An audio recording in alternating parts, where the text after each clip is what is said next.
Good morning everyone. Great to be here. So as Jane said, my name's Kim.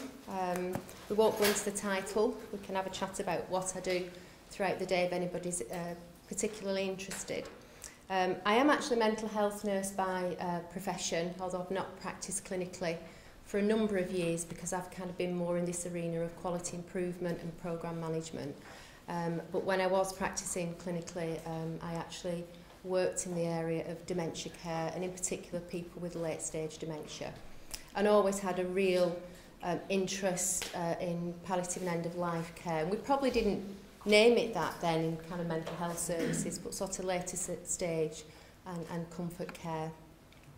And so it's great to be here, and I think for some of us it is a bit of a reunion because I met Margaret Diggle on the way in, and when I first came to the Strategic Health Authority, as it was then, Margaret and I embarked with other members of the team on a palliative and end-of-life care project for people with dementia, and we did some great work together, so it's great that to see Margaret today.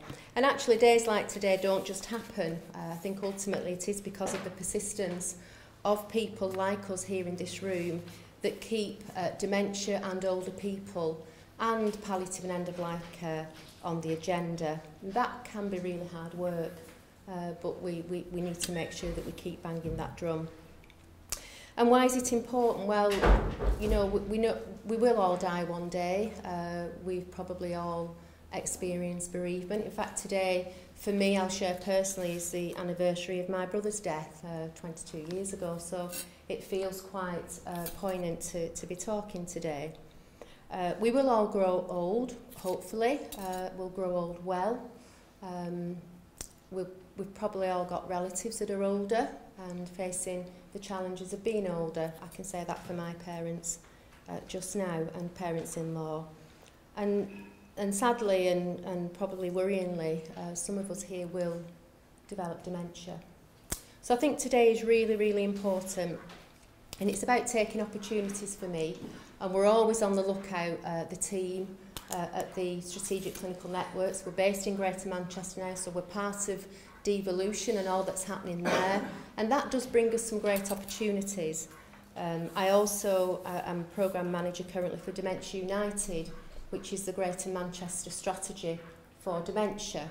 So we've been able to bring together dementia and end of life in a more formalised way to say this is a recognised area of work that we want to develop. And I'll come back to you on, we might need some help with that. We draw down nationally and regionally the best practice, current practice, so this particular publication, My Future Wishes, which is specifically about advanced care planning for people with dementia, is available as a resource. I can send the electronic version through to Jane, and that can be sent on to you. We've also got available running across the northwest, and we've got 4 education hubs in Greater Manchester currently that are delivering advanced care planning and communication skills training, sort of 2-day facilitator training and 1-day training for frontline staff. That is available for people like yourselves. So if you want to know more about that, please talk to me throughout the day. And it's also about creating opportunities for hospices like Springhill and St Anne's, who've been awarded funding to deliver this series of lectures around vulnerable populations. So on behalf of Health Education England, it's congrats to Jane and Jude and the wider team for being awarded that funding to deliver the series. It is so, so important, and I think we'll get an awful lot out of today. And I think the networking opportunities over lunch, just chatting to colleagues, there are people here from the Strategic Clinical Network team that'd be happy to chat to you about how we can support and help you in your everyday work. On that note, because I think what's going to be delivered after me is much more important, I think Dr. Nancy Preston is going to take the stage and talk to us about her work. Thank you, Nancy.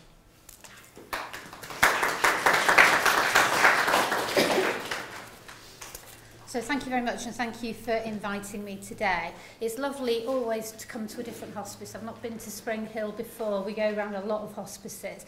I'm always fascinated how utterly different they all are and how you manage to do what you do. I mean, as we all know, supported by your local communities, not, largely due to any NHS funding.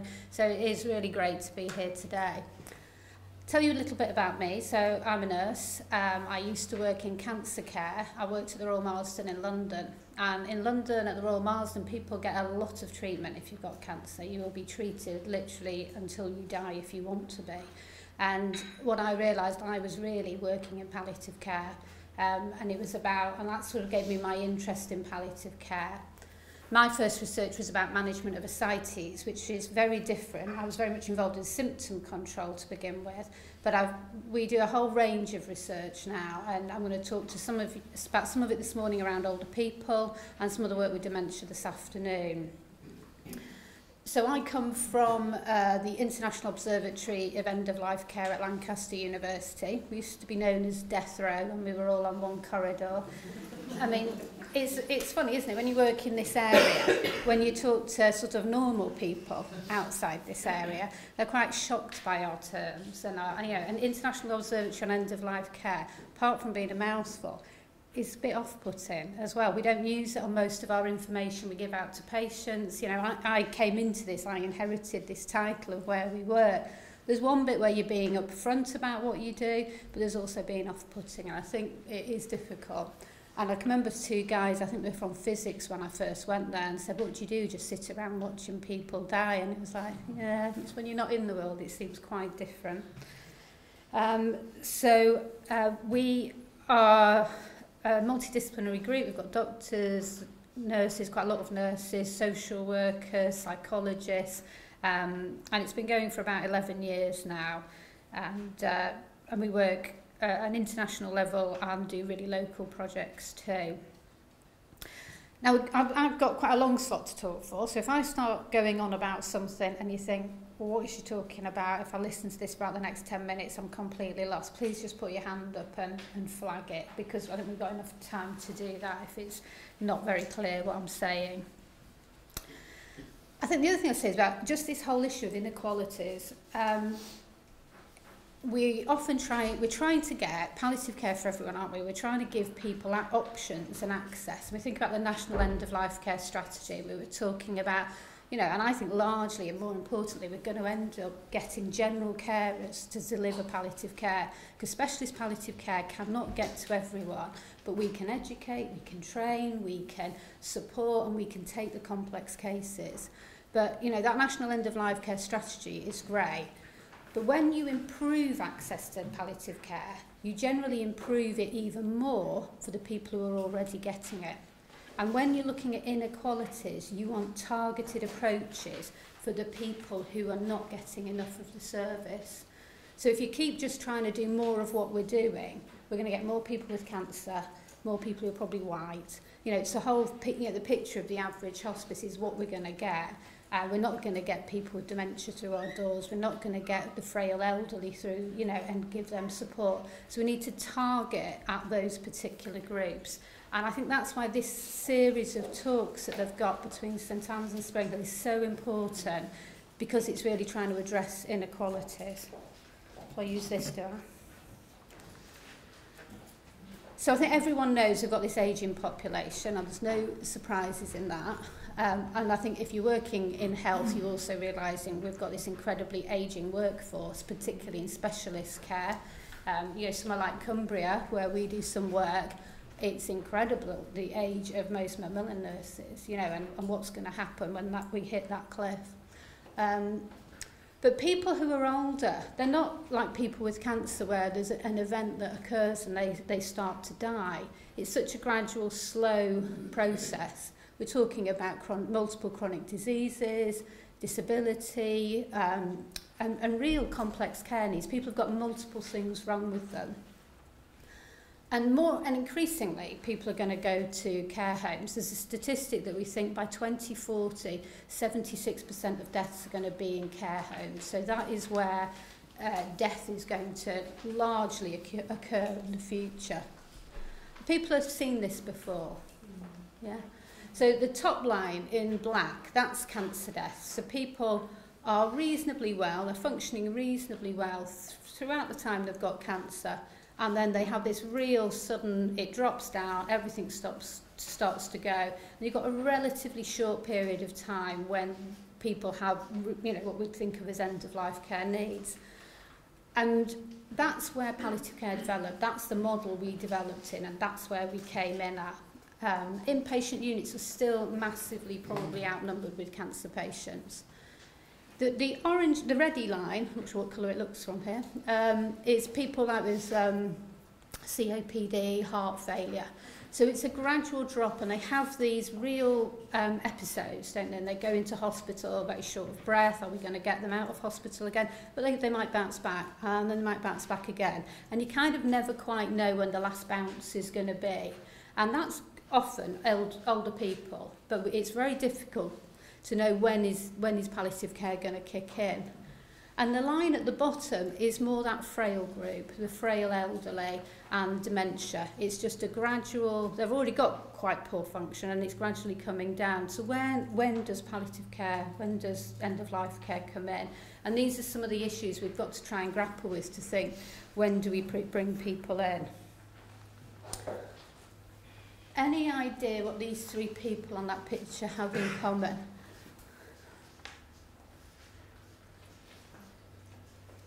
They're all the same age. Anyone want to guess what age they are? 50s, yeah. So they're 55, and the disclaimer is, in one of our pieces of research, which I'm not going to talk about, they use 55 as older. It wasn't my research.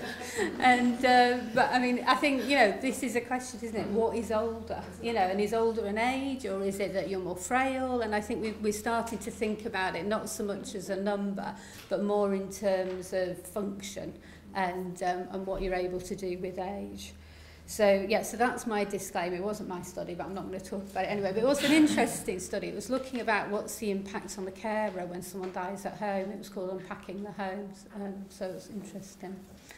The three I am going to talk about, but mainly the last one, but hospice in your care home, PACE, which I'll come on to, which is a European study, and ELSA, which was evaluating befriending services.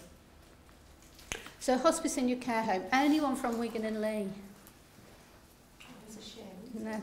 I mean, I think this is a fantastic project. This is a hospice with vision, with real sort of, you know, drive to do something. They were fantastic. I think they employed about 6 people, a lot part-time. I think it added up to about 6 people. They found the worst performing care homes. They went in and they supported them with training, with review meetings, just general support. One of the most popular, most useful training sessions was catheter care. So I think that puts into context what support you can give a care home. They need a lot of help and support. Anyone from a care home? Yeah. So the more help you can get in, you might think, oh, they know all this. Well, often the nurses in nursing homes are not getting a lot of support. They're isolated. You know, if you're in a hospice, you're working with lots of colleagues all the time. They are often on their own, and so to get training and support is brilliant for them. And I think, again, very brave to pick the worst performing, you know, care homes to try and show what a difference they could make.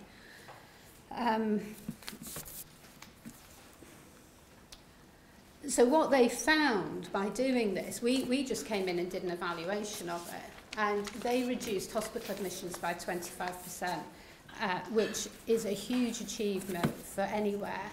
And I think it was partly they gave staff confidence. They gave the care home staff confidence to manage their own patients, and they made, you know, whether it was setting up a syringe drive or whatever it was, they could help people be managed till the end of their life.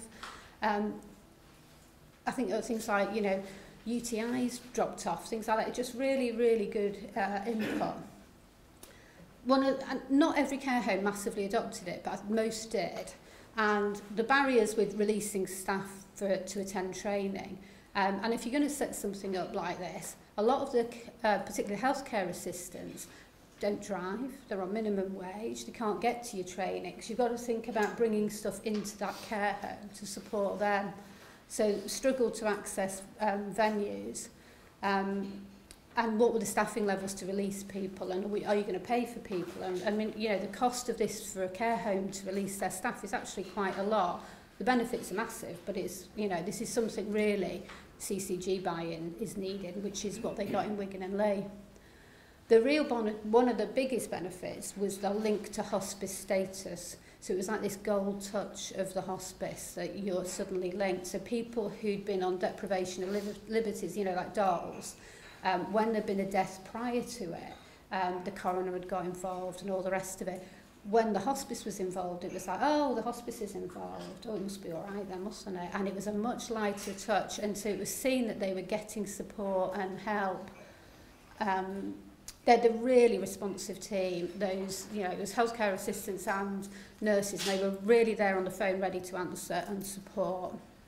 Going back to that previous picture, they did these care home awards, and they actually had, what's he called, Andy Burnham, who at that time, and he was giving the awards out. The staff loved it, and it was like, you can see they're all dressed, it was a massive event, and the people would come along to it, and that was really, how often would a healthcare assistant in a care home get a reward like that, and an evening, a night out to say thank you for what you do? Really, such small things that can have massive impacts. And so, yeah, no, it was really brilliant what they did. So that was a real facilitator. And just generally a supportive approach. Now we do, one of the studies I'll talk to you about, I think it had 5 million euros in funding. I think this had 10,000. I think this is one of the best studies we've evaluated. This is absolutely a brilliant thing that, you know, I hope more places will adopt, but it'll be down to CCGs and stuff to fund. So this is one of the big European studies. This is called PACE. And PACE is about palliative care for older people in care homes and nursing homes in Europe. And it's in, I think it's in the Netherlands, Belgium, Poland, Switzerland, the UK, Finland, and then I'm going to lose track. I'm not directly involved in this, but this was, they're just really trying to see what's going on and introduce some sort of palliative care. So they're mapping to see what's happening in the care homes already in relation to palliative care. And nursing homes are so different across Europe. In the Netherlands, it's really common to have a nursing home with like 250, 300 beds. They have an inbuilt palliative care unit. They have an on-site GP. Very, very different when we're comparing. That makes studies across Europe very, very difficult. Then they're also looking, and so they did a big survey across Europe to try and see what was going on. And then they've been looking at what's happened to deceased residents, and at least 50 had dementia. And now they're doing a trial, which I think is just about finishing, looking at an educational development, which I think is essentially 6 steps by another name, but it's been adapted and stuff. So people, presumably, some people here will know 6 steps and things. So that study is still happening. And so the overall aim of PACE project is to inform and assist policy and decision makers at a national and European level. Therefore, PACE will develop specific tools to assist with this. And the European studies are great. We've been involved in a few of them. We've got, just to say about advanced care planning, we're currently running a big trial of advanced care planning. It's in cancer and colorectal cancer, advanced colorectal cancer, and that was a big randomised study, and that's hoping to report early next year, and there's a conference about it in May in Rotterdam if anyone can get the funding.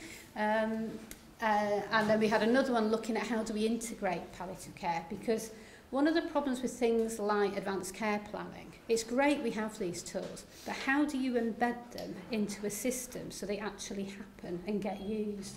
And so it's all right, say our study is brilliant and it says, yes, it massively improved life. Well, where do you find the 45 minutes to do that conversation and make it happen? So it's about how do you integrate, how do you interlink our care we want to give in palliative care to general care. And we did another study and it was looking about how integrated is the care for COPD, cancer and palliative care going round. That was in about 5 countries. And based on that, we've been able to put in another big EU bid, which sadly wasn't funded. Apparently it was fundable, but not funded. to look at that. But we've got another one coming out looking at palliative sedation, which again is one of those things. We use palliative sedation. We see palliative sedation as something when, you know, everything's got too much. Not, you know, we're kind of running out of options. We'll use palliative sedation. In some countries, they will make a conscious decision to sedate someone for a week. And so we'll wake you up at the end of the week and see if you still want to be sedated or have you died. So it's really looking at the ethical and more complicated issues, which is sort of Netherlands and Belgium. It's all a little bit subject to Brexit, according to our contracts. Anyway, this is a study that, I don't know if any of you were involved with. It was called Allicin. It was evaluating befriending services. Was anyone involved in it? No? So what happened was the Cabinet Office said they wanted to evaluate befriending services in end of life. And they put out, I think it was $1 million pretty much, and they offered it to hospices, and then we got a bit of money to evaluate it to see if it worked. And they said, we want you to do it as a trial. Now, it's very difficult, doing trials in palliative care, but in volunteering, when all the people working in it are volunteers, you know, you're not really getting doctors, nurses on the whole getting too involved in the volunteering side. So we had this fantastic couple of days at the Cabinet Office where we interviewed different teams, befriending services from different hospices, who came in and said what they were doing, and everyone was having a really fab time because we were like, oh my goodness, we're at the Cabinet Office and we're all doing selfies, and it was really a funny day. And in the end, it went to these groups at the bottom, and we, as I said, we were going to evaluate this. And this was the team that did it. So Katherine Walsh headed it up. So Katherine and I are now the co-directors of the International Observatory on end of life care. Sheila Payne used to be the director, but she's just sort of retired. She just works 1 day a week doing research. Guillermo did our stats, and then Matt and Nick come from a volunteering group, so they kind of gave the volunteering input, and Matt gave some of the research trade. He was one of our researchers as well. And it's really important to work with the people, the volunteers. So one of our problems was we wanted to do a trial. Who's going to do the consent? Now, I don't know how you'd feel about doing consent, but we were asking volunteers to do consent. And so we put on training for them, and we did mock consent training with them, and we did awful things like we'd suddenly throw in a joker card, and the person they're talking to has actually got early signs of dementia now. How are you going to handle the consent? And I have to say, our volunteers were absolutely brilliant, and they did run this study, and they did all the consent. They were really, really fantastic and did a great job. So the study was to evaluate the effectiveness of receiving care from a social action volunteer. Now, the word social action is in there because this came from the Department for Social Action at the Cabinet Office, but I think what we'd say is befriending. That's what we were looking at. Plus standard care, improving quality of life compared to usual care alone for adults in the last year of life. And we were looking for people beyond like the last 3 months. We wanted people who were still, at home reasonably fit, who were managing at home. We didn't want people who were for terminal care, although people became terminal during the study. So what is befriending? Now, for us as researchers, it would have been lovely to say to everyone, this is exactly what befriending is, and you only do this because then we want to control the study. And of course, it wasn't like that. Each hospice could do what they wanted as befriending, and they had a whole range of things they did as befriending, right from the fundamental view of what is a befriending service. As a volunteer, am I your friend, or are there professional boundaries? And we had a real divide in our hospices. So some people really saw that they were a friend, they were a neighbour. It was very much a neighbourhood support scheme. Other people saw there was distance. I will only do so many things. I don't want to get too involved. And, really very, very different views on what befriending is. So for some people, it might have been a really heavy, in-depth conversation. For other people, it might be to say, I can give you a lift to the GP. There was a whole range of things that it could be. And we weren't going to limit them. yeah, it was for them to say. Now that for a research was very difficult, but you can't limit what people do, and you get down to an individual level. Even if the hospice had dictated it, the individual is going to do what the individual does. And we also looked at what training all the hospices gave, and I think the training ranged from a day to 14 days. So you can see, again, there's a massive variation in how all these things were enacted and what people saw as befriending. Practical support often came out as something that did happen. So it might be taking to the GP, it might be walking the dog. Now, walking the dog is the difference between walking the dog and not having a dog. So that's massive. And sometimes we think it's these huge existential conversations and being alongside with someone at the most sort of times. For my mum, it would be having your hair done. That would make her feel like a human being, or getting her to the hairdressers. And I think that's what's really hard to capture in this sort of research. It doesn't sound a lot, practical support, but it's actually huge. And there was one guy, I think it really was the difference for him keeping the dog or not. And, these things mattered massively to people, not surprisingly. So it could be signposting services. The volunteers were aware of what was available in their area, and they could then, tell people what you might want to go to see if we can get you into the day therapy unit, or there might be a breathe easy group, if you've got breathlessness problems, and they could help people find what they needed, or direct them to people who could help them. So there was a lot of that going on as well. So now we're coming to a video, Jane, so what's going to happen there?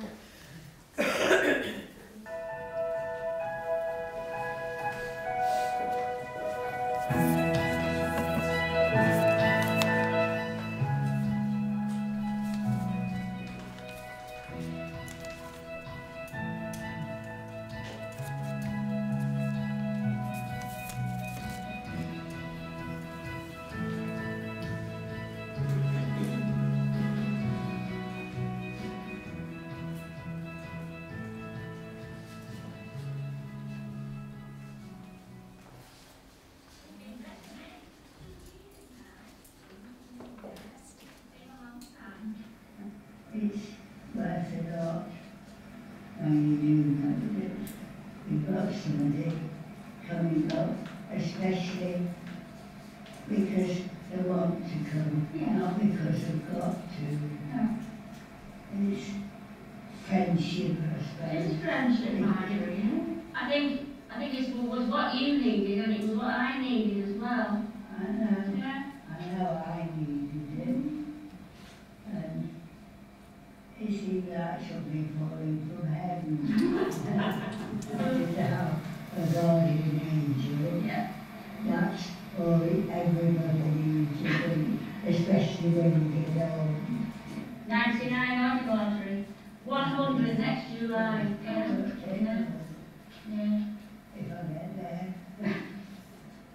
half of them want to see, the other half doesn't.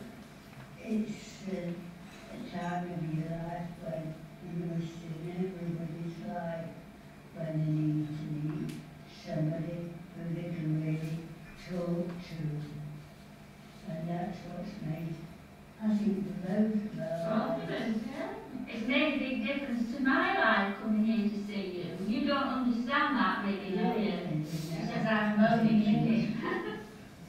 It's easy to feel like crying very often, but if you can just find something to laugh at, it makes, and somebody's laugh with. Yeah.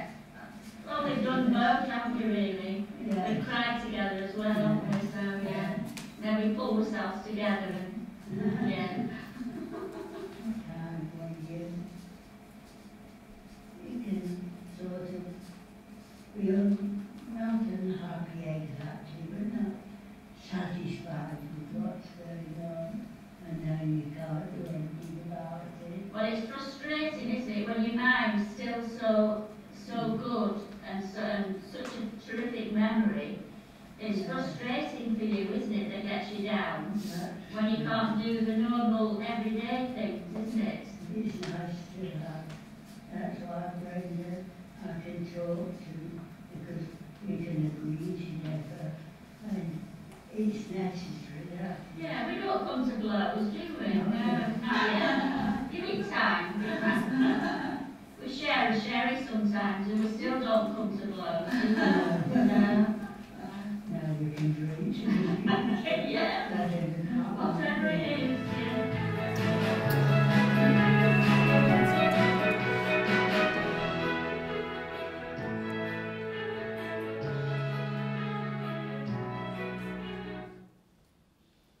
So they weren't one of our hospices, and I mean, how many of you have got befriending services where you work?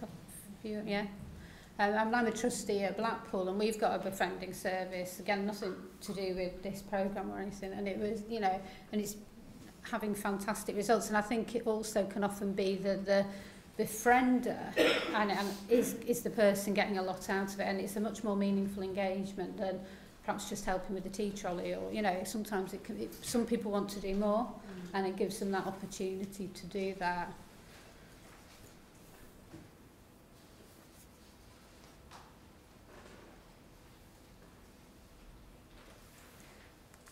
So this is where we were doing it. So I don't know if you recognise any of those, but you can see we had quite a lot of travel involved to get to the different sites. But the unusual one was Aquarius in Birmingham. It wasn't a hospice. It was the only non-hospice group offering the befriending service. And that was a service for people with alcohol-related cirrhosis of the liver, you know, liver disease. And they were supporting people in the community there. And each of the different places had their own issues, I guess. So for St Joseph's in Hackney, they had a very, very culturally diverse population. So the service had to meet that. Plus also how we were doing the research had to meet that. So that was a real challenge for us. I mean, we're up in leafy Lancaster with a very, you know, sort of non-diverse population. So it, you know, we were having to, you know, come alongside St Joseph's to make sure things worked out well for them. Now, as I said, it's very hard to randomise people. So what we did was this thing called a weightless trial. So rather than everybody either getting the service or not getting the service, everybody got the service, because I think it would have been quite hard for the hospices to have said, well, only half of you can get it, or we might give it you at the end in 6 months, but, you know, for now you can't have it. Or 6 months in palliative care is quite literally, you know, life-changing. So what happened is people were assessed to see if they're eligible. We did some baseline measures, and they were randomised to either get the care straight away or they waited 4 weeks. And that's why people were fitter. They were earlier on in their illness, so they could wait 4 weeks. And most people didn't mind the wait, because they said, well, you always have to wait for a new service or a referral. I mean, other people, we called this a waitlist trial, but other people call it a fast track. So you're actually fast tracked to get the service straight away, or you wait till the standard time. But that 4 weeks whilst they're waiting is what we'd call the control period. So we've got 4 weeks of data on people where they're just carrying on as normal, and we can compare that data to the data from the people who were getting regular visits and things like that. And so we were interested in their quality of life predominantly. So how old do you think this lot are?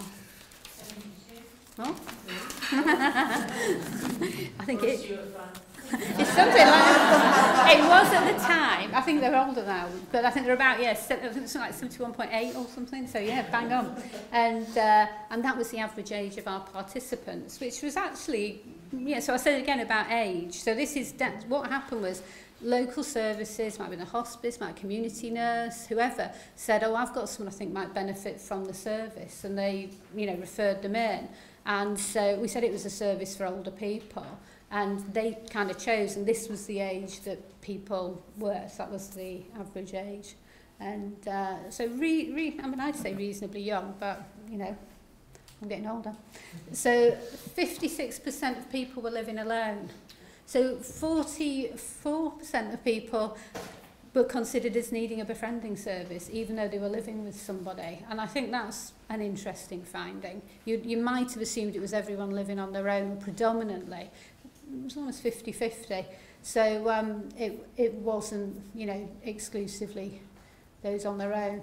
And 36% were still in a partnered relationship, so they were living with a partner at home. So they had someone at home, but still felt lonely and isolated. And I think that's, again, a message probably we all need to hear. And probably, some of us might know in our own lives or in friendships or whatever, that just because you're with someone, it doesn't mean you're not lonely and you're not isolated. It depends on the relationship. So don't assume that people might not be suitable for a befriending service just because they're in a relationship. It was more women, which I think you might expect, because women, tend to live longer and the rest of it. And they also tend to be more willing to do something like this. We had another project that ran a few years ago called Men in Sheds. I don't know if you've heard of that, but it's sort of something similar, but it's for men to work alongside doing something in a workshop, which is men are much more likely to join something like that than perhaps a befriending service. And we still had quite a lot of people with cancer, which again isn't surprising. Any sort of palliative care service is likely to get people like that. So what did we find out? Probably not surprisingly, so the pills are there for the dose. The more hours of volunteer time means there's more impact from the volunteer intervention. So we couldn't say how many times you should visit. We couldn't say, you know, how long you should stay for. But the more contact hours people had, the more likely it was to improve their quality of life. And so for some of the sites, they were doing a lot of telephone consultation rather than actually visiting and being with someone. But overall, that's one of the things we can say, was the being with somebody and visiting them and spending time with them seemed to be the thing that made the most difference. On the actual trial, from our primary endpoint, which was the quality of life term, did it improve quality of life? It didn't. It didn't show a difference. The only area it showed a difference in was their physical function. And I'll come on to why we think that might have been. But like I said, more hours people were with them. What we also did was we interviewed them. We interviewed the people who were receiving the service. We interviewed the volunteers who were doing the service. And as you can imagine, that was overwhelmingly positive. Now, the problem is often CCGs, the government, want sort of quantifiable findings to back stuff up. And that's why they'd had this push and said it had to be a trial. But this, you know, gives you it's very hard to do a trial and show improvement in people with palliative care needs. How do you show an improvement? It's really, really tough because everyone's deteriorating. But the qualitative study did show an improvement. And this is it looks like a very complicated graph, but what it actually shows is the people on the wait list whose health was deteriorating, the people who got it straight away, their health deteriorated slower than the group who were on the wait list, the ones who were in the control. So rather than thinking, have they got a better, improved quality of life from improving the service, what it showed was it slowed the decline. And that's been actually quite an important finding for us in how we design future research, because we're always trying to say we can make something better, but actually maybe what we do is just make things not go as badly, you know, or it's not going to deteriorate as badly. So maybe that's, you know, and that's kind of in our head with all palliative care services, isn't it? You know, you want, people are going to deteriorate, people are going to die, but we're with them during that journey. We're trying to make that as good as it is and maintain function and help them throughout that journey, whether it's emotional, whatever. So if we can slow the rate of decline, actually that's a good thing, particularly for people living at home. So that's definitely is going to influence what we do in the future. Now these are things which were about the measurement tool we chose, because again, it's how do you measure a benefit of anything. We used something called the WHO Quality of Life Brief Scale. So it was very brief, because obviously if you're doing research in this area, people can't be filling in long forms and spending hours doing it. I think I had 12 questions on it. And as I said before, it had to be culturally sensitive. That tool's been, I think, translated into 100 languages, so it was. It was multidimensional, so it covered a whole range of things. The one question that either didn't get answered or, well, it was often not answered, it was about sexual functioning, and people didn't want to go there. And I think that is, you know, it is something people are trying to address in palliative care research, but maybe for this population it was actually more of an off-putting question, but it was part of that questionnaire. It needs to be brief and straightforward, relevant to the question you're asking about, and tested to show that it does work in that population. And some of the research we showed was it really was showing it was the right tool for this kind of research. But I think all of this you can apply to in any research in palliative care. We've got to be culturally sensitive, it's got to be multidimensional, it's probably going to be multidisciplinary, and a brief. If you want to do palliative care research, you can't set an endpoint in a year. You can't say, I want to know what happens in 6 months. You want to measure it as soon as you can, because our populations are deteriorating. And by just the sheer population we're working with, quite a few of the population, if you do research, are going to die during it. And if they're not dying, you've not got the right population, because, you know, we can't always judge when people are dying and need a service. So anything we do, we need to do it quite quickly, and obviously relevant and so forth. So what were other indicators that you could do well by receiving a service at home? Well, being male, they tended to do better. They got better outcomes. And maybe they are more isolated. Women tend to be a bit more social, so maybe they're the people who are going to who have already got some social networks. Not surprisingly, people who lived alone, they tended to do better as well. They got a better outcome. The older somebody was, and if you think, listening to that old lady, you know, nearly 100, how many of her contemporaries would have died? You know, her friendship group's gone, really, and so her, you know, she's looking at the next generation, really. So, you know, I see that in my dad, and he's, you know, he's 84, and probably his biggest social activity is a funeral a week at least. But he's, you know, his peer group is gradually going, and so you are getting more and more isolated. So the older you get, the less people will come, and your family will come, but they're going to come less and less, particularly as a family who are able to come get younger. You know, your own generation, your own children's age may die. People with cancer actually did better with it as well, and maybe because they haven't had the time to establish those links in the same way as if you've got, you know, if you're frail, elderly and the rest of it, maybe you've gradually started to develop other networks and ways of coping. And all those were associated with greater impact. And it's just a comment one of the patients made, but the volunteers, they don't have to do this. It's because it's coming from the heart, it's coming from in here. It's they want to help other people, and they don't want it for personal gain. It's not their job. They're volunteering to do this, and that was really important to people. I mean, for the best will in the world, if you're a paid healthcare professional, and as nice as you can be, you're being paid. These people aren't, and so this was just in that fact, that was huge to the participants, and it was very helpful. And this, sorry Claire, so this is another video. The first bit, if you feel brave enough, Claire, you can get it up to 1 minute 10, but if you don't, it's just another befriending programme, but it just has a little bit on it, and then just shows the impact for the volunteer and how important it's been for them to volunteer. It's the Highlands one. Yeah.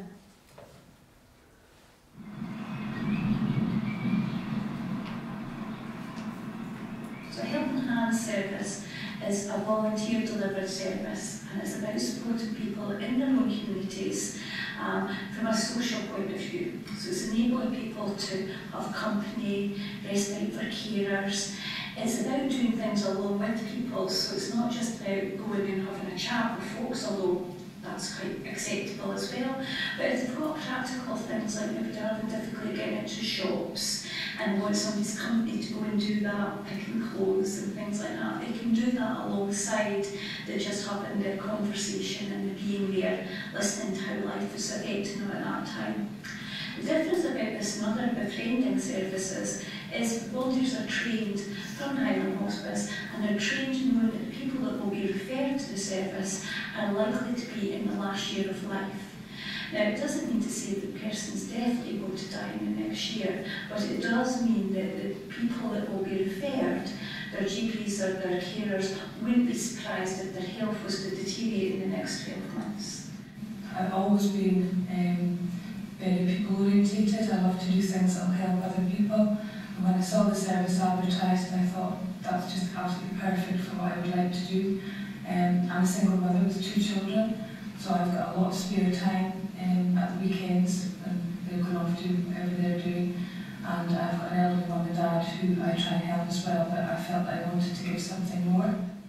When the Helping Hand service was described to me, I just thought absolutely, it just clicked with what I felt my characteristics and strengths were, and what they were looking for.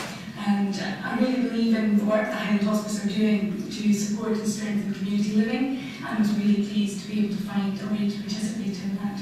I don't know, it just opens So that's probably up enough of it, Claire. Stop it, yeah. Everything kind of gets shut down, your loved ones are spending time caring for you.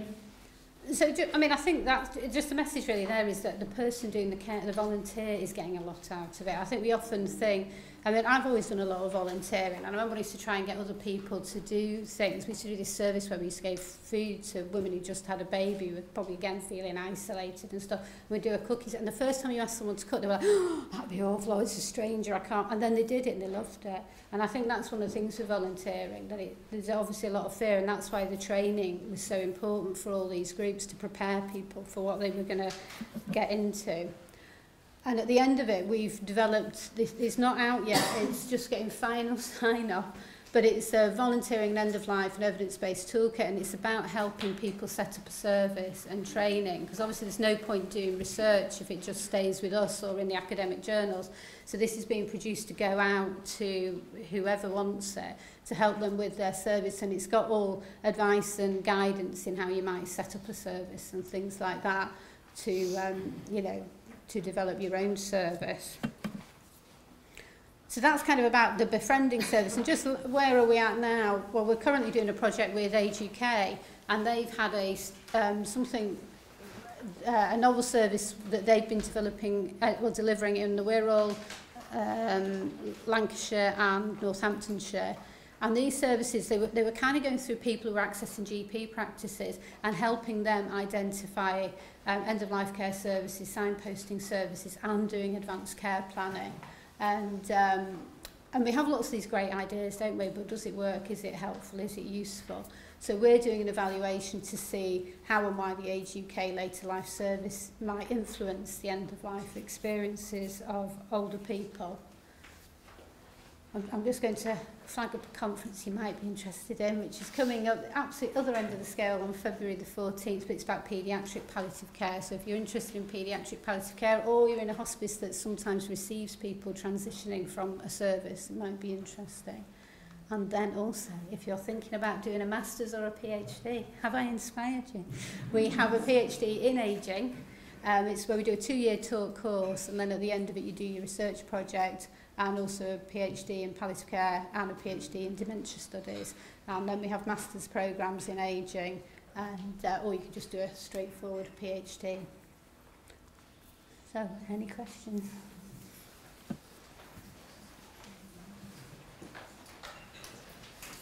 Yeah. Are there any research projects going on in hospitals? Because I'm a researcher in some hospital, and call on specifically to see if there's anything that we could do, link up with, to do with them. Yeah, the research we're currently doing in older people and dementia is all care homes or community. The research, I'm putting in a research grant which is about COPD, and that is going to be embedded in the hospital. So it was a really good service Preston Hospital were offering. And, you know, people with COPD, they have, like I said, they're in and out. And they often never get told they're going to die of this disease. And at some point, one of those admissions will be your last. And you might die in the ambulance, you might die in A&E, you might die in MAU. And so they've done a service there where they have a weekly end-of-life care meeting. And they score all their patients against, they use the gold standards framework there. And if they look like they've got end-of-life care needs, which could be the last year, then they put them into what we call the CLEAR framework. So it's about giving good communication to the patient to say exactly what is happening. So this might be, you know, next time this admission happens, it possibly could be the last admission. Do you want to be managed at home? How do you want to be managed? And it's communicating with the patient, the family, the GP, the community nurses. So it's linked up services. Because when we did the integrated care study, what we found was the hospital sends out its letters and it comes down, and the community, there's nothing going up. You know, we have really poor integration of electronic records, and patients were the ones holding it, often saying what on earth is going on. So that communication is crucial.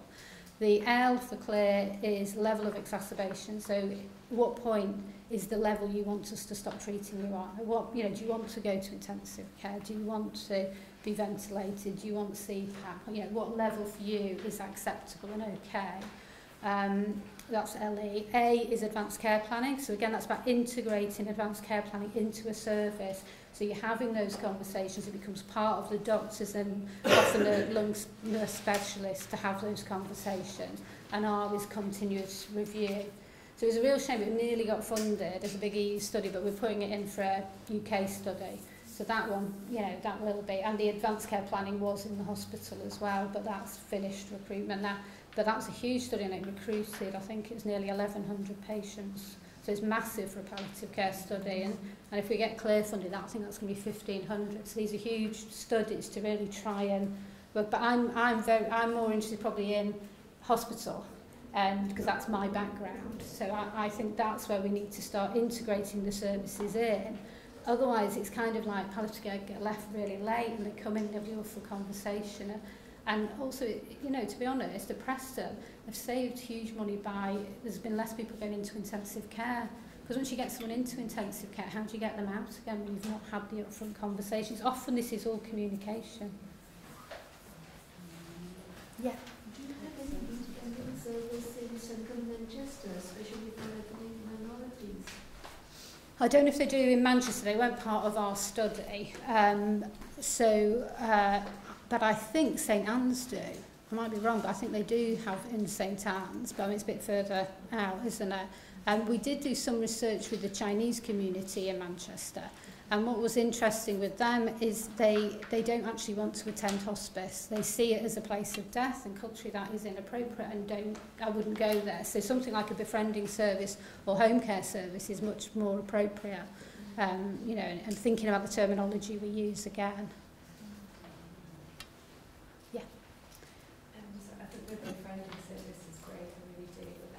I noticed on the study, was it 4 weeks, the befriending? So they could have the befriending forever. Oh, yeah, it was just the 4 weeks they waited, so we could use it as the comparison. So some, you know, so people really had it until either they didn't want it anymore, or usually if they deteriorated and died. And I was just wondering, is there a bereavement support for people who do become befrienders? I can imagine you get quite attached. There wasn't quite something for them. Yeah, so again, that was down to the individual hospice, and some they covered it, and some of them in the training, but you know, they did also could refer them into it. But what we found was the volunteers often have very close bonds between them as one, or we get to know people. But I think one of the problems for all hospices is, again, they work in isolation. So it's a bit like the care homes, and also you're slightly competing against your neighbours for the money. So how much do we network and link up? And that's why days like today are brilliant, because it's just the normal people who work in a hospice getting together, or wherever you work, and you can share it. It's much more tricky when we're thinking about overall, and you know, and Hospice UK is great, and it's trying to bring more stuff together, but it hasn't really got the money behind it to do it. So I think, you know, when we had, at the end of ELSA, we brought everyone back together. We had a lot of meetings at the beginning together, and then at the end we all came back together, which was to help us create that toolkit. And for them it was just brilliant to be back together again, and what did you do, and learning from each other. And some of them had created really great links from hospice to hospice, and that shared learning. Because I think otherwise hospices are running these services on their own in isolation and making the same mistakes again that you could learn off someone else. And I think some sort of really good networking would be great for hospices. Well, in response to that, in Palliative, Greater Manchester, the hospices have actually been working in collaboration for about 18 months now, and we agreed that there was an awful lot in terms of best practice and sharing learning, and also really looking at what the offer of hospices is to the Greater Manchester the healthcare system, supporting hospital discharges, all of that. And there is a project manager now that's been appointed, Martin Foster, that's working on behalf of all the Greater Manchester hospices, and there's a sort of a monthly forum that between myself and the clinical lead we try and attend that. And already lots of ideas are starting to come through that group in terms of how, so it's about hospices keeping their uniqueness, because that's really important, because communities see hospices as theirs, and obviously that kind of contribution, but also recognising that they have so much to offer. And I would say in the last year or two that I've seen we're having very different conversations with our hospices in Greater Manchester now, and so I think we'll have quite a lot to offer in time. But I think the sense of collaboration is really evident, and people wanting to sort of share and learn from each other. And I'd only clicked after you were partway through your presentation that we're in touch just this week with St Joseph's Hospice around the befriending service. So myself and Martin are planning on a visit to see what that compassionate neighbourhood scheme would look like, and is there something about what we can bring back to Greater Manchester? Conversations about that. So although it's very early, they've invited us down to a one-day conference so we can learn more about it and bring that back. So we are starting to really think about from a hospice perspective, and I think the care home elements and those relationships with hospices and building on Wigan and Leeds and other schemes that are available, and how we can bring that back to Greater Manchester for a bigger conversation to say these are models that need investment, need sustainability, but they do and can make a massive difference, rather than a pilot here and a pilot there and funding runs out here. So it really is a big conversation at the moment, because they're all very valuable parts of the Greater Manchester-wide system. And devolution is meant to be about bringing all that together and recognising all the different elements that can and do make a contribution, but not just on their own here, and how we can all work together. So it's a massive agenda, but I think we're really starting to make some inroads in as well. Were you group known to any other like health professionals or like district nurses and things like that, or was it just the volunteers going? They were quite often referred from district nurses and health carers. They were the main referrers. So, and if they weren't, and volunteers what maybe they could do with it, they had pathways in to make that happen as well. I mean, couldn't actually. About like the training package for the volunteers, because particularly community, you never really know what you're going into. What kind of support was available for the volunteers. Yeah, and that's why there was this big difference between like 14 days training and one day. Some people did loads on manual handling, whereas other people, you know, it was more about the impact on the you know, it was like, there was a real, so I think we tried to capture that in the toolkit to try and help hospices think about what training you might want to have. But it goes a bit back to what you said about the compassionate communities. So Public Health England funded compassionate communities. So there's one in Lancaster, you know, there's a whole range of them. And Libby Sano, who's a St Joseph, she got her PhD, was in this, and she's absolutely passionate about it. And they were the people who were very much more of a neighbourhood approach. These are your neighbours, these are your friends. Whereas for other people, that actually they couldn't go there. That wasn't how their volunteering group works. And I think it might be, and sometimes it was the manager really saying, I can't go there. And there's no right or wrong. I think that's the problem, you know, and it's like if you're going to expose your volunteers and expect them to become someone's friend, that's actually quite a big expectation on someone. So I think you have to really think, it's not just the boundaries for the service, but the boundaries for the individual, and you have to respect their right as to what they want to do and they can do. Is the training available in Rochdale? So is each hospice? Well, I don't know what you have in this. I mean, each hospice put on their own training, so it depended on what they were offering to their volunteers, and sometimes it was almost the same volunteer programme as maybe you'd use for someone who was going to sit on reception. So, like you're saying, if you're going into the community, into someone's house, it's actually it's a bigger ask, and you're doing something different. So it's how tailored it was to the befriending service. And I think we'd be really interested in the toolkit. Yeah. We need to make sure that we get all of that, because I think it is part of a bigger conversation around the hospice offer and how we can influence some of that with our sort of clinical leads and the hospice chief execs and CCG commissioners, etc. So I think we would be really interested in that when that's available. And I think one of the hard things, obviously, for this project, people were funded to do this. Well, what happens at the end of the funding? Well, that's always the question, isn't it? Yeah. I know we're all talking about hospice befriending, but I'm a local GP and we have a really active patient participation group. And they were really keen to look at something like this, but when we actually went into the details of how we go about it and the training and things, and you've got to fund DBS checks and all this and the other, it just was such a mountain to climb. We had to give up because it was just, we didn't know where to go. And I think there are amounts of people out there, like those patients, who would really love to do this, but we just don't know where to get the support. So I think, and I just say to Kim that really in a way, if we could get the support locally, we could take that forward. We just need that little bit of a maybe the funding to get the DBS checks or that sort of thing going. And I think these would just mushroom. It's a really good point that about some of the barriers that are there in terms of getting these things off the ground, and I guess that's where, as a wider system, we need to have those conversations, because when, I mean, it's great, and everybody I think can see the value of those things. You know, so many positive outcomes for everybody, the communities. But yeah, before you get there, it's kind of wading through all of that bureaucracy, which is a big barrier. So I will take that on board in terms of when we can download the toolkit and take that back to the GM Hospice Forum and the wider forums that we're engaged with. Well, I think it'll be out within a week or so. It was literally so close, but it wasn't quite ready. There's some logos, not right. Well, but a GP contacted me, I think it was about last month, and he'd had a couple of really bad deaths actually. And he said, and you know, we have this thing, we're trying to encourage people to die at home in their preferred place of care, but actually you can end up with quite a difficult situation. And he came up with this idea of that no one dies alone, which I thought was really nice. And he was talking about, could we do a volunteer befriending? Now, for us, we would do that through the hospice, because, you know, they've got the facilities and the infrastructure to support that. But, you know, he wasn't actually that near the hospice. You know, we live in an area that gets quite rural. We hit the Lake District and all the rest of it. So there is actually another really interesting hospice group called Hospice West Cumbria.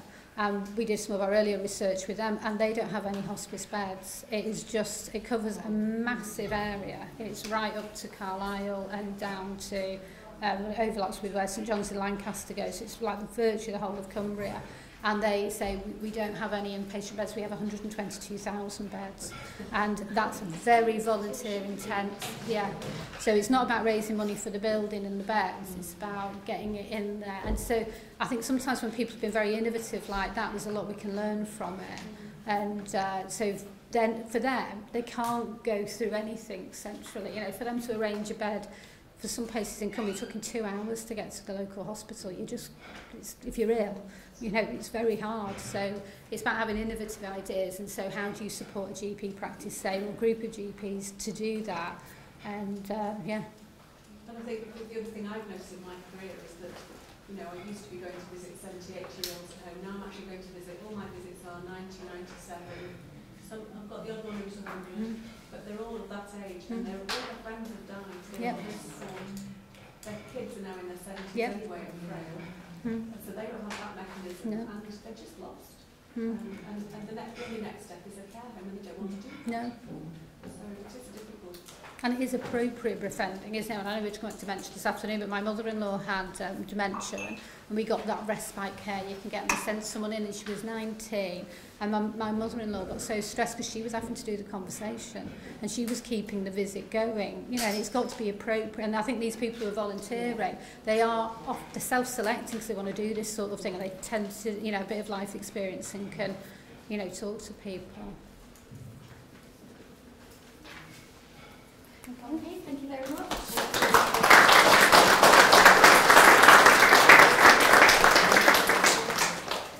Thank you, that was really interesting, wasn't it? And lots of ideas and things for things that we can perhaps take forward in our own areas. Just going back to what you were saying, Dr. Hampson, we've got a volunteering service here for the community. At the hospice.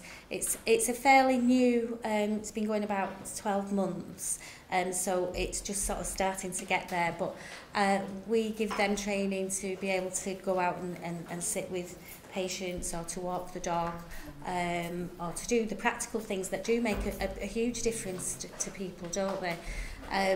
But it is in early stages, so it will be really good to develop that further as the need arises, and as we gather the volunteers. And Jane, is that for people that are currently using the hospice service? It is, yeah. But that's any of the services. So if they're if they're involved with our specialist palliative care team, or they come to day hospice, then they can access that service. But it is early days yet, so hopefully that will be taken further. So, Claire. Yeah. Hello Vera. Claire. Does Vera want a little bit more time? Do you want a little bit more time to catch your breath, Vera? Of course. There's been an accident on Halifax Road, so Vera was late getting here. So if I just move on to my part, and then Vera can fill in after, if that's okay with everybody.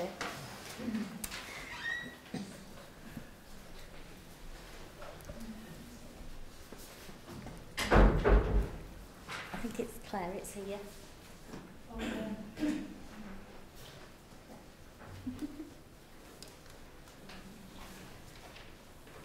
That one.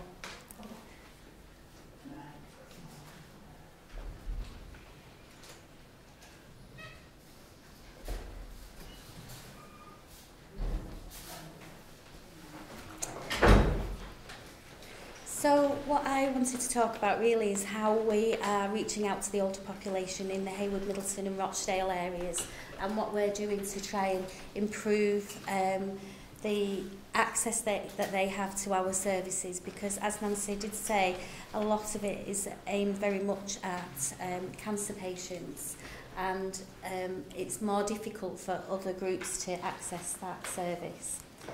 So I thought first we'd look at what the report says around inequalities. So this was the CQC report that looked at the inequalities between people accessing palliative care services, and with regards to older people, they found that respect for older people and their individual needs, wishes and choices was a particular problem. And some people told them about poor communication in relation to that person's treatment and care in the last year of life. And staff sometimes ignoring the observations and input of family members. And that's not good, is it? It's poor care, really. Because the family are the people that know that person best. They can understand the slight changes that there might be in how that person is moving on in their health trajectory. They found very much that communication was ineffective and that people felt unsure about what was happening to their relative and distressed about the experience that they were having of their relative's end-of-life care. And this wasn't just poor communication between professionals and the patient and their families, but also poor communication between professionals themselves. And we all know that that can have serious consequences, can't it, if professionals don't communicate well. So the main issues then were around the attitudes of staff to older people, the lack of personalised care, the poor communication. Found that older people with palliative care needs that would benefit from palliative care services were poorly identified. And this is often because it's quite difficult to predict, isn't it, when somebody is moving into that palliative stage. And there's also a huge reluctance around professionals to start end-of-life conversations. And from the public's point of view, there's just a general lack of information. They don't know about all the different services that are available, and they don't know that they can start these conversations if they want to. So I thought it might be useful to do a short case study, just to sort of get us thinking about the older person, multi-comorbidities. So here we've got Joan. She's 93 years old. She's very limited mobility and eats reasonable amounts. She requires assistance to wash and dress, and she enjoys watching wildlife programmes and reading. She suffers from COPD. She's had several CVAs, but they've not had a marked effect on her. She has chronic kidney disease and also heart failure. What I'd like you to think about is the surprise question. Would you be surprised if she was to die in the next 12 months? No? Okay. So, if we're thinking about the North West end-of-life care model, I'm sure most of you are very familiar with it, but for those of you that aren't, when somebody is given a diagnosis that's incurable, if we just, you're sort of at the start of this point of the triangle there, and from that point up to the first green rectangle can be weeks if it's an advanced cancer that's late diagnosed, or it can be years if it's somebody with general frailty or with a dementia diagnosis. But at some point that disease becomes more problematic, it becomes more difficult to manage. And this is when you might say that they might be coming into the last 12 months. So you can see there that the box number 1 is around advancing disease, and then as they become more problematic again, when they may be having more hospital admissions, more frequent GP visits, repeated infections, then you can possibly put them onto the increasing decline and then move into the last days of life. And the model also looks at support through the bereavement period. Not that it just lasts a year, because we all know that that's not true, but certainly the first anniversaries and Christmas and birthdays and so on. So that's the North West End of Life Care model. Where do you think Joan might be on that model? 1 or 2? Yeah? Okay, so if we have a look at her a little bit further down the line, she's started to have repeated infections, she's becoming breathless on exertion, she's eating less and finding it more difficult to mobilise. She's stopped watching TV but continues to read. She enjoys having a family around, but she doesn't really want to go out as much. How would you code her now? A 2? Yeah. So Joan's actually my mum, and since we started doing this exercise a couple of years ago, she's 95 now. And the thing with her is it's what's sometimes commonly called a creaking gait, in that she will move along here. So she's been 1, she's been 2, she tickled around in 3 for a little while just before Christmas. She went back to 2 and 1, and now she's definitely in 2 again. So she's been moving around, and I think when I talk with doctors around the older population, they'll say, well, all of our older population will need to go on the register then. But I think it's more about responding to the needs, and it doesn't matter if they're on there for 5 years. I hope she is.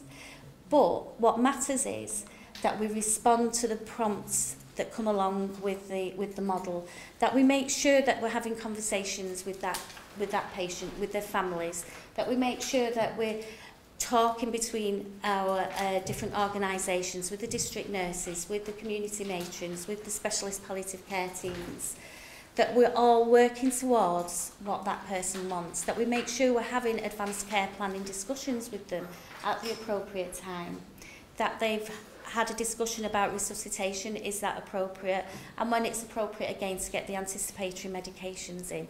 So it doesn't matter if they're on that scale for years. What matters is that we've all worked together to make sure that when she does go into number 3, that we've all worked together to help support her and me for when that time comes along. Does that make sense to people? Yeah. Okay. So how are we addressing this in Heywood, Middleton and Rochdale? Well, we've been working with several GP practices, helping them to identify their older population that may benefit from palliative care services. We're encouraging the use of the clinical frailty scale, because it's quite, as Nancy showed in that graph, that it can be quite slow, the progression. You can often miss the slight changes, and sometimes when you're a doctor going into a patient, you don't always have that time to notice whether they're struggling now to get to the bathroom and back.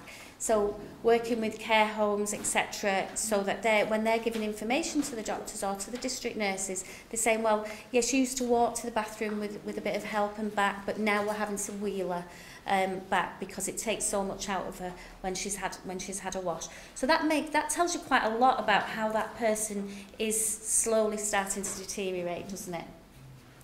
So we're encouraging them to develop their palliative care meetings to make sure they're useful and practical, so that they can start discussions at the right time with that patient, and identifying in those meetings who's the best person to start a discussion. And it may be that it's the district nurse, it may be, if they're still coming into clinic, that it might be the practice nurse, where it may be useful for them to sort of look out for cues and to start a discussion around end-of-life care.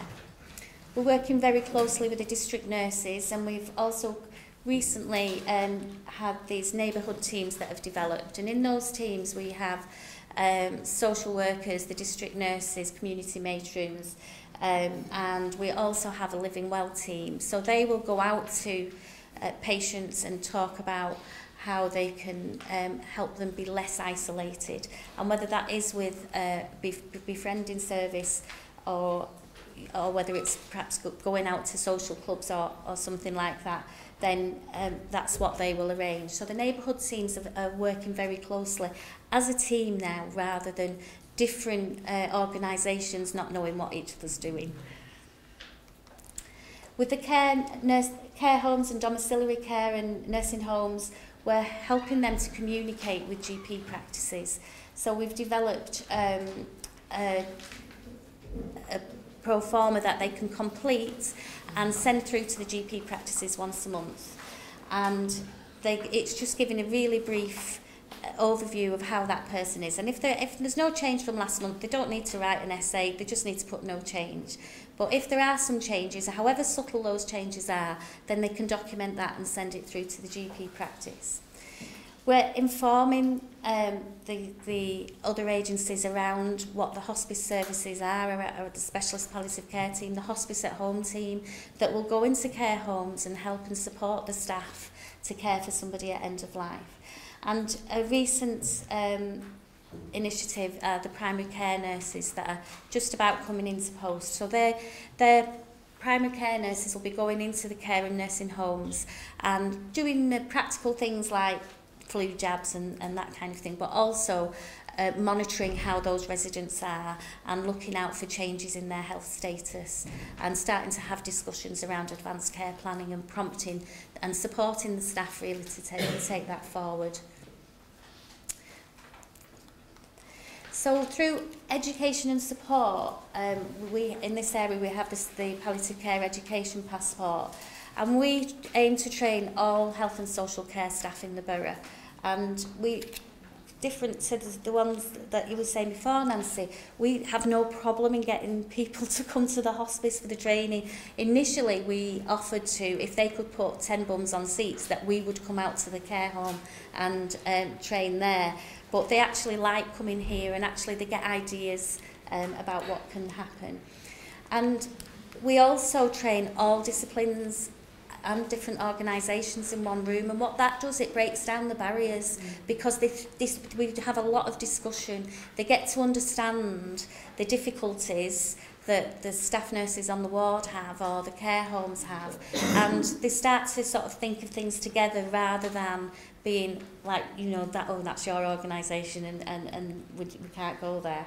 So we have all the disciplines in one room for most of the subjects. A couple of them which are specific to nurses, then they're slightly different, but for the majority of the passport, they're all in one room.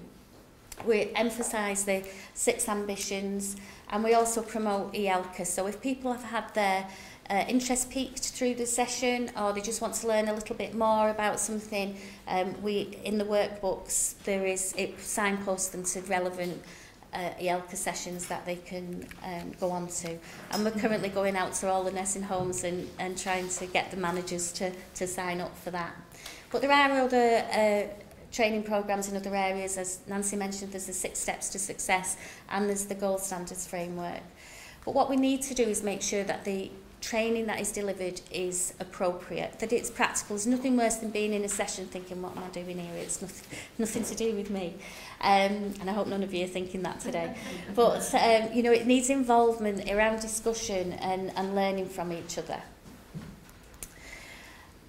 Another thing we're doing is around raising awareness about the hospice. GPs still sometimes think that we're only for cancer patients. District nurses, we're raising awareness with them, the nursing homes, and other allied health professionals. And something else that's fairly recent is that we've been going out to solicitors, and we've been taking them the Thinking Ahead leaflet. So this is something that we developed really as a gentle introduction to advanced care planning and getting people to think about the future. And we figured that people often go to the solicitors to do a will, or to you know, make a lasting power of attorney. So we take these leaflets out to them, and they can give them out then when people attend to do that. But we've found this leaflet has been really useful for other agencies as well. So some of the GPs are using them as an introduction to start talking about advanced care planning. Likewise, the district nurses, the care homes are giving them to their residents when they're being admitted, so that they can start to think about it, and they can use it as a conversation starter. We know you've only just arrived here, but in a few months we may well want to talk to you about what kind of care you might want as you grow older. We're also reaching out to various community groups, so we're going out to all sorts of groups really, the church groups, the dementia groups and so on, and we tailor things depending on what kind of group we're going to.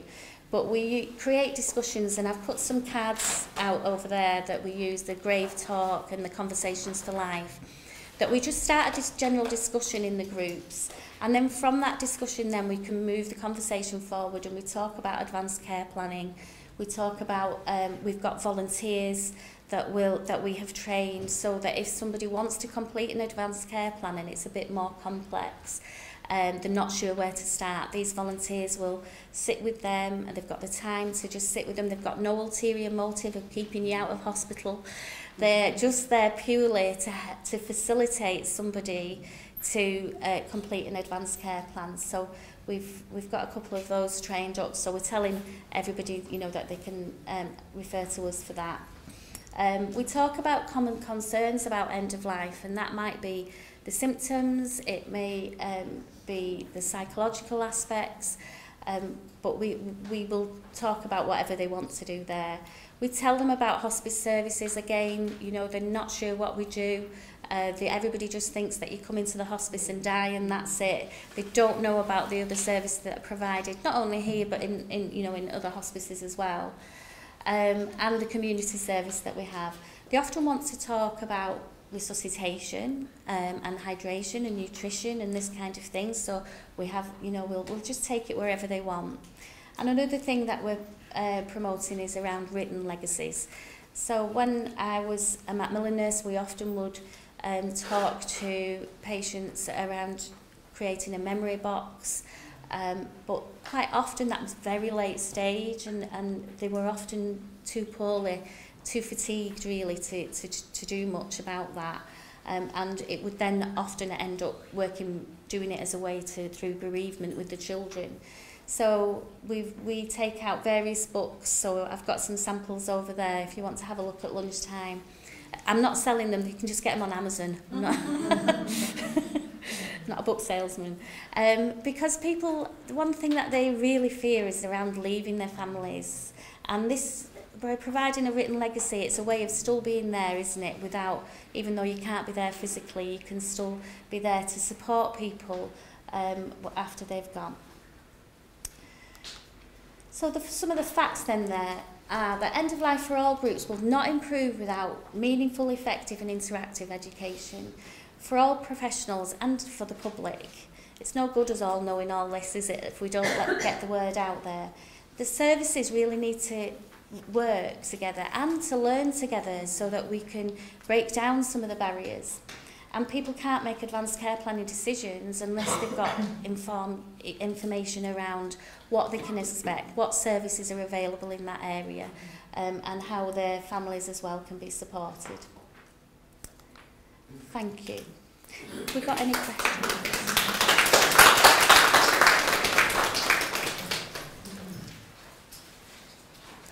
Have we got any questions?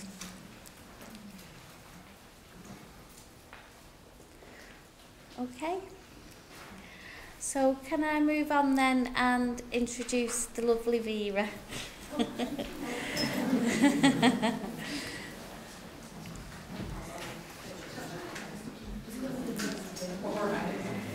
So, thank you, Vera. Vera's just going to talk to us a little bit about giving an insight really from an older person, and how some of the difficulties that people have in accessing services, isn't it? Yeah. Okay. Really, yours would have followed nicely, wouldn't it? It But will. never mind. Never mind. Thank you. Hello and good morning. Good morning. Sorry I'm late. Fortunately and unfortunately, the accident on Halifax Road, there was a fatality and it closed the road and, well, so you feel lucky, don't you? However,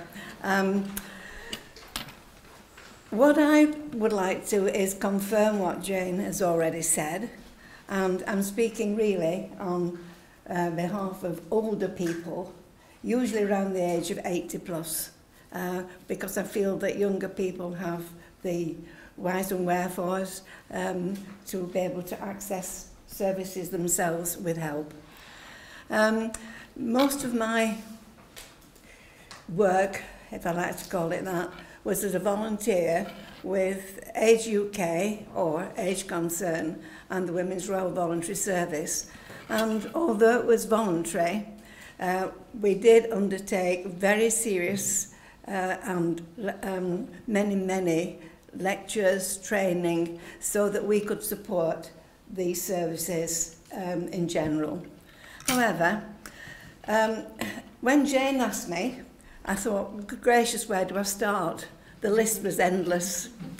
However, I've just selected a few of what I think are important areas, and here we go. How do we, difficulty in accessing care? Often it's a gatekeeper, as I like to call them, and that person is usually a very well-meaning receptionist or a manager, something like that.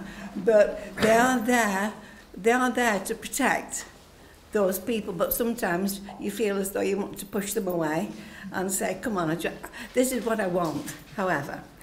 And they often take for granted older people wanting services.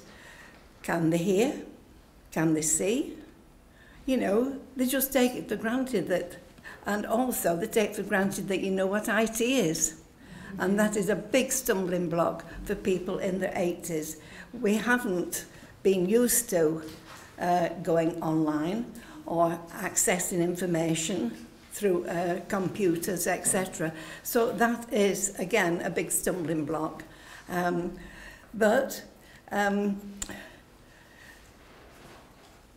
Even mobile phones. I have a mobile phone, but I find it difficult to use because the ends of my fingers are clumsy. And I often press 2 digits instead of 1. So therefore, I don't like using it, and I prefer my landline. And that applies to lots and lots of older people. When you say, well, can I have your mobile number, please? Well, I haven't got one. Why? Well, I prefer a landline. Because why? Well, I'm old and I've got infirmities, etc. But it's taken for granted that we can use those simple, everyday things. I think everyone here will have a mobile phone, won't you? But and that is the way forward, and I think that's great. I'm looking here now and thinking, right, one of the highlights, GP's appointments. Oh my goodness. Even younger people have problems, but for an older person, when you're 80 plus, it isn't, you're lucky if you don't have a health problem. So you're not really going to the doctor because you want a party or anything like that. You really need help. But how do you get that appointment? Well, you ring up, it's engaged. You ring up, it's engaged. When you get through, sorry, try again tomorrow. Oh dear, that is one of the real difficulties older people have. And in general, older people don't get up at 7 o'clock. You know, they've been through all the stages of work and having to get up at 6 o'clock, so they're entitled to a little bit of comfort in their old age, getting up when they want, but make an effort. but then it's all taken away from them, and they feel really, really under stress, and it does affect their health. And it leads to distress and further worry. However, that is one of the hurdles we have to get over. The same thing really happens on hospital admissions and appointments. Locally, I'm talking about Rochdale here, when we were promised transport to hospitals and different hospitals were designated for various consultants, etc. Well, it sounded great, but now to get to that hospital is a big worry. And it's not just hearsay, it is a fact. And I can just quote a neighbour who had been offered consultancy, I'm talking again about Rochdale, to Oldham. Well, could she have transport? No, I'm sorry, because you can walk. That lady is on a pension. So how does she get there? She finds it difficult to access the bus because of walking difficulties. So she took a taxi, and that taxi cost her £20 each way. It might not be a lot of money if you're working, but take it out of your pension. And it is quite distressing and can lead again to further health problems. She might have had to deprive herself of food, etc., to pay for that taxi. When we were promised that, there'd be no problem with having transport. It hasn't happened.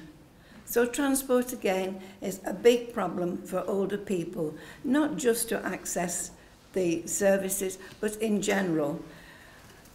How do you shop? Goodness gracious, you know, again, transport is a big problem. The corner shops, we no longer have them. We have supermarkets. Well, go online and order it, but I haven't a computer. Oh, well, perhaps your family have. So are you going to ask your family to order your meals and have them delivered, etc.? That, again, is a big hurdle, how to shop, not only for food. Older people need clothes. You might be surprised, but again, where do you shop in Rochdale for clothes? You've only, you know, that affects everybody, not older people. I think there's only M&S where you could probably get everything that you may want, or if you don't like it, well, you put up with it. And again, it's a hurdle for older people. Rochdale is hilly and have great difficulty with mobility and getting around. But the powers that be think it's great. And we have to abide by their decisions. Another example of obtaining transport to hospitals. An example was an older lady. She did live with her son, but he was a night worker, and she had a heart problem. This particular night, she did have to call the ambulance, and she forgot her handbag and key. The following morning, she was able to be discharged. She was in her night clothes. How does she get home? Was transport available? No. Now, Margaret will talk about dignity, but where is dignity there? You're in your night clothes. Well, I'm sorry, but can you ring anybody to arrange your transport? Eventually, she did manage to get through to her neighbour who had a key, and the neighbour kindly arranged for a taxi to take her from Bury to Rochdale. And assuming that she could afford it, she did pay for the taxi. But that was a health problem. And there was no way that she could get home on the bus, or alternatively, she didn't have a car. So again, that was great. She was really, really distressed. And that is not an isolated case. We can quote many, many cases, including men. You know, it's not just women that have this problem. Men also face the difficulties of getting around, which also leads to finance. Finance isn't just money in your pockets. I don't know whether you're all lucky enough to have a bank or a building society where you live. So where do you get your money from? Where your pension, yes, is paid into your bank probably, but they're being taken away from the local high streets. They're even going to be taken away from the towns. Where do you, well, go online, but we haven't a computer. So, you know, it's that again, they assume that all older people have the same facilities as they have arranging the way forward, but we haven't. So again, it does affect our health. And one of the other things is the little things like a light bulb. This is an older person probably living alone. She needs a light bulb putting, or he needs a light bulb. They're tempted to stand on something to put the bulb in, and what happens? They fall, and they've got a health problem. You know, it causes an accident. Little things that we used to be able to provide lists for people, and volunteers would willingly go and put a handle on, secure a garden gate, even a gardening, because how often do you pass a house that has an untidy garden? Who lives there? Usually somebody who can't do the garden themselves. And it points to an older person, which could point to somebody looking for a little bit of extra cash or something like that, and the house is burgled. All affects people's older, their health.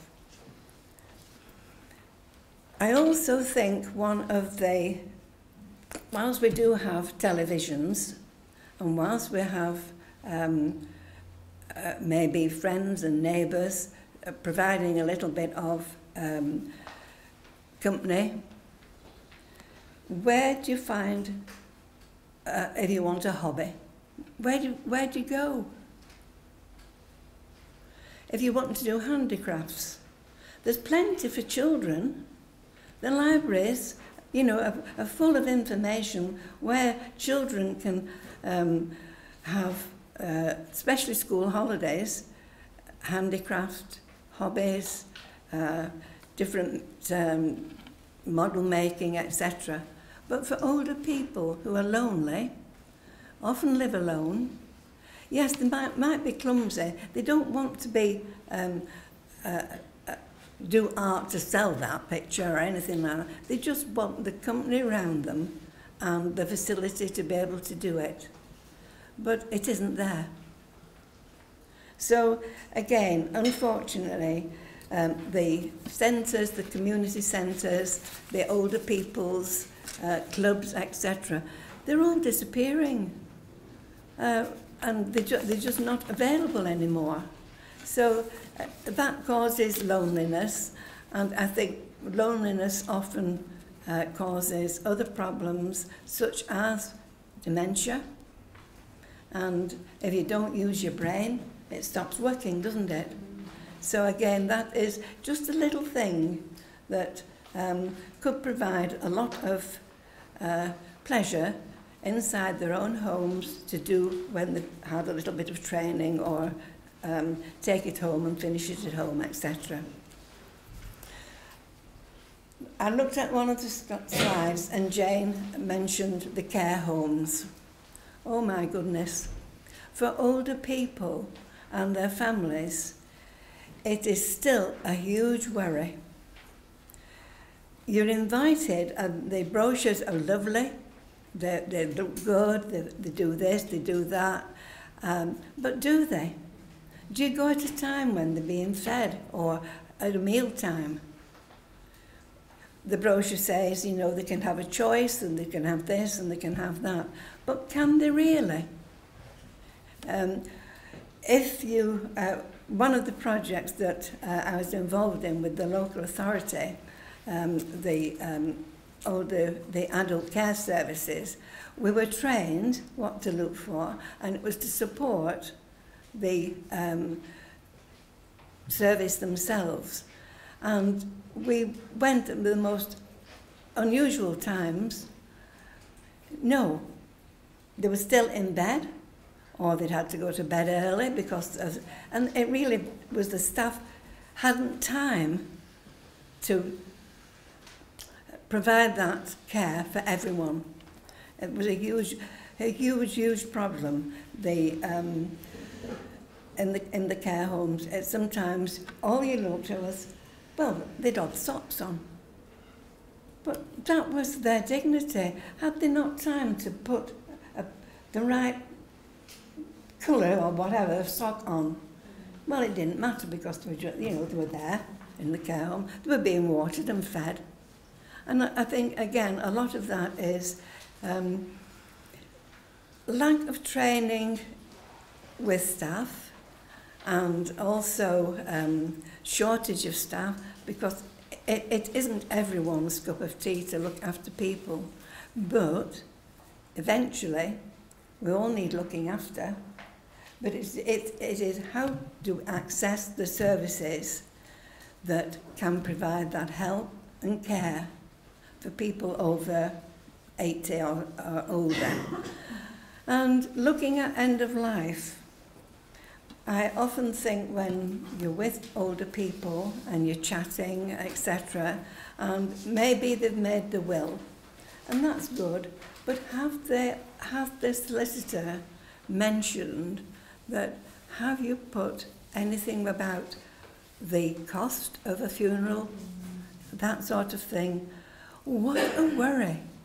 People have passed away, and that alone is upsetting, but not to be able to pay the bill is also upsetting. And I don't know whether you're aware or not, but many undertakers, you can pay it so much a month and so much a week. How distressing for that family. And also, you know, you look at your friends.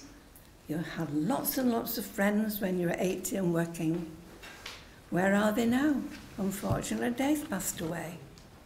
So life itself is quite lonely without having the barriers to help make it much easier, healthier, and, what shall we say, enjoyable in our last years of life. And I think probably I'll leave it there, and I hope it has just confirmed all the good work that Jane and her staff are trying to do. But I do assure you that we do appreciate the help, but if we could only be a little bit more understanding, patient, and help us to obtain those services that we find very hard to overcome. Is that okay, Jane?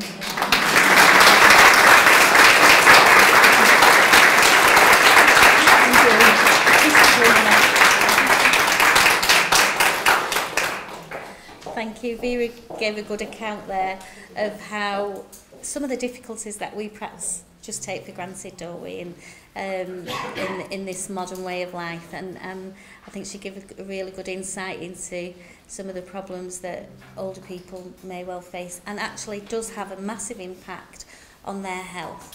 And certainly dignity is a huge thing, isn't it, that we can all improve every day in how we care for people and how we talk to people, as you know, especially as they're getting older. Are there any questions before we finish this morning's session? Anything else popped up for Nancy, or? Yeah, you know your friend and service then and stuff like that, Mm-hmm. Can patients self-refer to that? At the moment, it's quite early days, but at the moment, it's just for people that are already accessing hospice services. So if they come to day hospice, or if they're known to the specialist nurses, or they've been in, for symptom management. But there is also another befriending service, I think, that's held in the community. And the Living Well people that are involved in the neighbourhood forums will refer them to that service to help them to. But again, it's around not knowing, not knowing about what there is available. And it is difficult to access, like Vera said, to access, some group where you can do a little bit of, painting or whatever. My mum started coming to day hospice, and she discovered at 94 that she could paint. She paints really well. I'm really impressed with her. In fact, I've set her up in the kitchen now because I think she can earn a keep.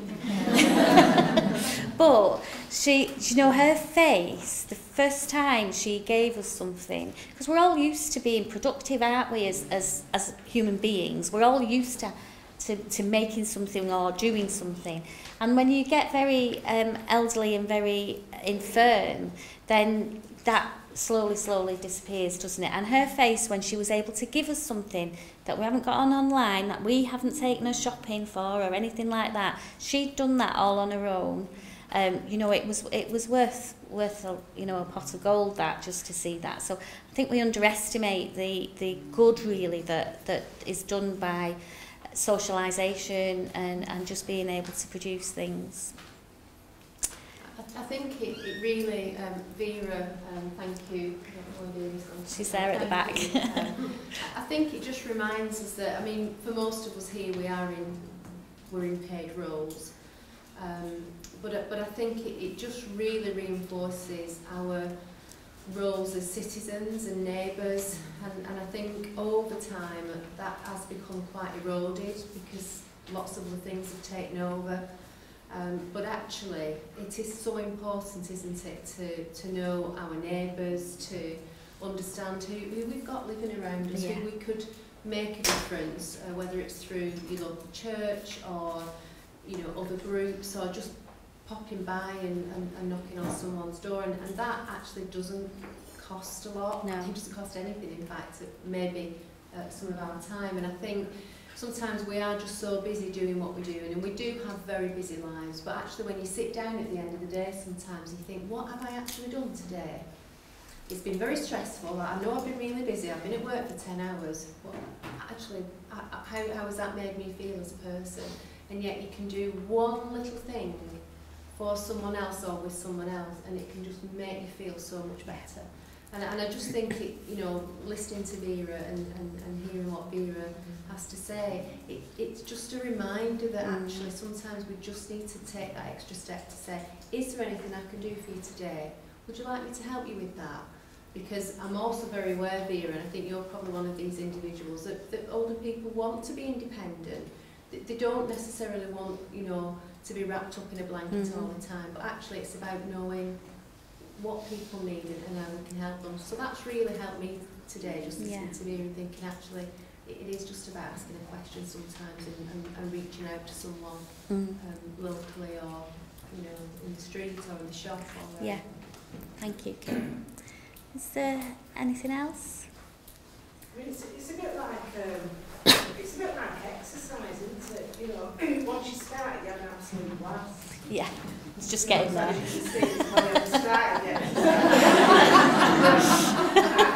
it's my day off today. I just have a blast. Yeah. I really enjoy it.